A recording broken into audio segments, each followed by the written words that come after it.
तो वे महात्मा नाम जपी थे, लेकिन कभी कभी ब्रजवासियों के यहां जाकर के अंजलि फैला करके मांगते थे, और जो प्राप्त होता था उसको पा करके पुनः हाथ धो करके फिर नाम जप करने लगते थे।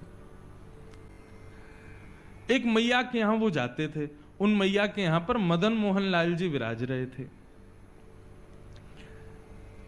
तो बाबा जब आते थे तो बंधुओं एक पद है श्री रैदास जी का, उसमें भाव है, सो ही सुहागन प्रिय जाही रीझ हैं।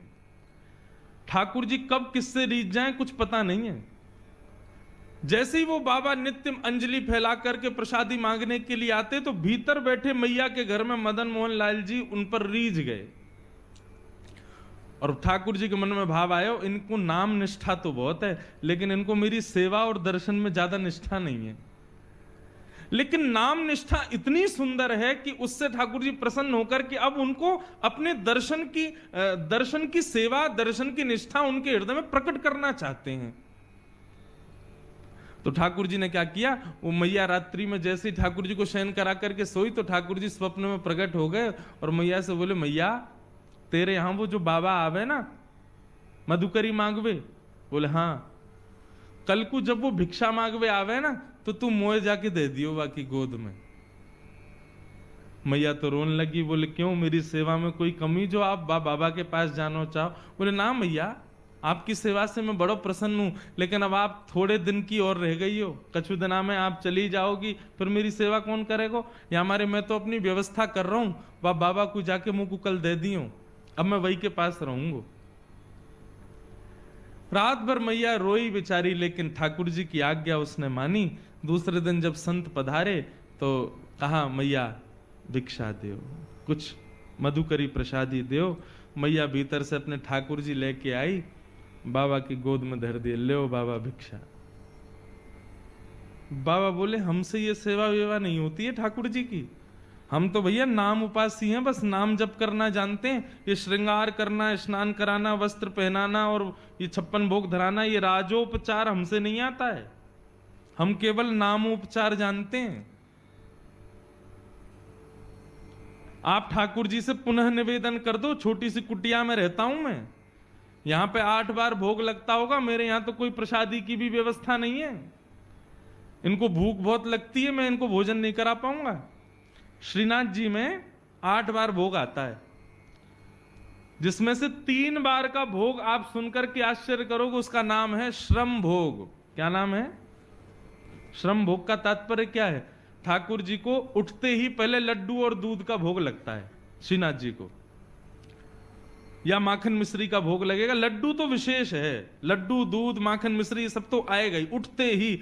यहां तक कि ऐसा वर्णन है कि श्री नंदलाल पौड़े भय रहे में उठे ही ना है, यशोदा मैया कभी पाम दबावे कभी हाथ दबावे, ठाकुर जी उठे ही ना, चदरिया ओढ़ ले, मुंह मत उठाओ। तब मैया कहा करे, पात्र में दूध लेके आवे और लाला के सिरहाने पे हाथ रख के लाला सोते भय लाला को उठा के ही मोहते दूध छुपा दे, तब दूध पीते पीते पीते पीते तब ठाकुर जी के नेत्र खुले, तब मैया उनकी आरती करे। ये है मंगला। आज भी श्रीनाथ जी में ठाकुर जी के शयन में ही दूध आ जाता है सुबह सुबह, और जो वहां मुखिया जी हैं वो दूध भोग को उठा के ठाकुर जी के अधर से छुपाएंगे, तब दीप प्रज्वलन वगैरह होंगे कि मतलब अब ठाकुर जी उठ गए, मतलब नींद में ही दूध पी में तब आंख खुले ठाकुर जी की। और श्रम भोग क्या है कि पहले आ गया मंगला भोग, फिर आएगा बाल भोग, और बाल भोग पाने के बाद फिर ठाकुर जी का श्रृंगार होगा, मुकुट धारण किया, माला धारण करी, सब करी, तो फिर कहे में कि भैया अब ठाकुर जी श्रृंगार करावे में थक गए, तो अब इनके लिए भोग लाओ, वो आता है श्रम भोग। बताओ, कपड़ा पहनवे में थक जाएं ये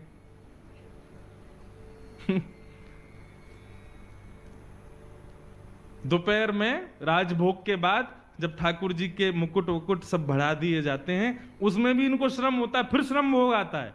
और ठाकुर जी को मुकुट नीचे कियो ना, ने कड़ूला उड़ूला ने बढ़ा दिए हैं, ठाकुर जी को श्रम है गयो, एक और भोग लाओ। कितनों काम है, पेट ही ना भरे इनको। तो बाबा बोलो, मैया ठाकुर जी से निवेदन कर दियो, मेरे यहां कोई व्यवस्था ना है, तुम तो बहुत बढ़िया सेवा कर रही हो, 8 बार भोग लगाओ, मैं तो खुद एक बार पाऊं, वो कहां से खवाऊंगा, तुम्हारे लाला है। मैया वापस ले गई, ठाकुर जी है, बोले आज रात्रि में निवेदन कर दूंगी। रात में सपने में फिर ठाकुर जी आए, बोले मैया तुमने मुंह को क्यों नहीं दिया। बोले ठाकुर जी मैं तो जानू आप 8 बार भोग लगाओ, इतनी बार आरती करनी पड़े, हर बार इतनी सुंदर सुंदर सामग्री बनानी पड़े, वो बाबा की यहाँ इतनी व्यवस्था ना है, आप कैसे रहोगे। ठाकुर जी बोले मैं रह लूंगा, लेकिन रहूंगा अब उन्हीं के पास, आप मुंह को दे दो। बाबा जैसे रखेगो मैं वैसे रह लूंगा, वो रूखी रोटी खवावेगो मैं रूखी रोटी खाऊंगा, लेकिन रहूंगा बाबा के पास। बंधुओं इस भाव से ये पता चलता है हम सबके घर में ठाकुर जी बैठे हैं। कितनी कृपा है ठाकुर जी की। हम बच्चों को भोजन परोसते हैं तो बच्चे नाक मुंह मोड़ ले, मैया में नमक कम है, इसमें नींबू नहीं है, ये नहीं है, वो नहीं है। ठाकुर जी को जैसा दे दो वैसा पा लेते हैं। कई बार खीर पधरा देते हैं ठाकुर जी को, भोग लग जाती है, जब हम पाने बैठते हैं तब पता चलता है इसमें तो शक्कर ही नहीं थी, और ठाकुर जी पा लिए। कभी शिकायत नहीं करते, जैसा दे दो वैसा स्वीकार है। कैसे प्रेमी हैं ठाकुर जी। हमारे बच्चे नाक मुंह मोड़ते हैं, लेकिन ठाकुर जी कभी मना नहीं करते, सब स्वीकार करते हैं, जैसा दे दो। कभी कभी प्रसाद पाने बैठते हैं तब पता चलता है दाल में तो भयंकर मिर्चें खाई नहीं जा रही, हम उसमें पानी मिला रहे हैं, फिर नींबू डाल रहे हैं, भैया मिर्चें खब नहीं रही है, और ठाकुर जी ने पूरा भोग लगा लिया। कितने सहज हैं ठाकुर जी। इससे यह समझ आता है कि ठाकुर जी आपके घर में विराज रहे हैं, आप जैसी सेवा करना चाहो उनको सब स्वीकार है, क्योंकि वो आपके हैं। ऐसा प्रेम हम क्यों नहीं करते ठाकुर जी से। हम जैसा ठाकुर जी को वस्त्र पहना दें, जैसा स्नान करा दें। कई लोगों के घरों में जाता हूं, अलमारी में ठाकुर जी बैठे हैं, छोटी सी अलमारी में, बेचारे कभी मना नहीं करते, कभी कुछ नहीं कहते। उनके लिए शयन की कोई अच्छी व्यवस्था नहीं है, उनके लिए बैठने की कोई अच्छी व्यवस्था। कई लोगों के घरों में दर्शन करने जाते हैं, ठाकुर जी के पीछे चुईया बैठी है, बेचारे कभी शिकायत नहीं करते। हमारी शिकायतें खत्म नहीं होती। आप ऐसा क्यों नहीं कर रहे हो, हे नाथ हमारे जीवन में इतने कष्ट क्यों, ऐसा क्यों वैसा क्यों। सदैव हम ठाकुर जी शिकायत ही करते रहते हैं, लेकिन ठाकुर जी कभी नहीं करते। मुझे तो कभी कभी पता है क्या लगता है, ये जो हमारे घर में ठाकुर जी बैठे हैं ना, आप जैसी वस्तु दोगे सब स्वीकार कर लेंगे, कभी शिकायत नहीं करेंगे। क्यों? जब मृत्यु के बाद हम जाएंगे ना ठाकुर जी के पास, और जाकर कहेंगे ठाकुर जी आपने हमारे जीवन में बहुत कष्ट दिए, बहुत विपदाएं दी, बहुत ये दिया। ठाकुर जी बोले तेरी लिस्ट खत्म हो जाए फिर मेरे को देना, मैं लिस्ट निकालूंगा अपनी।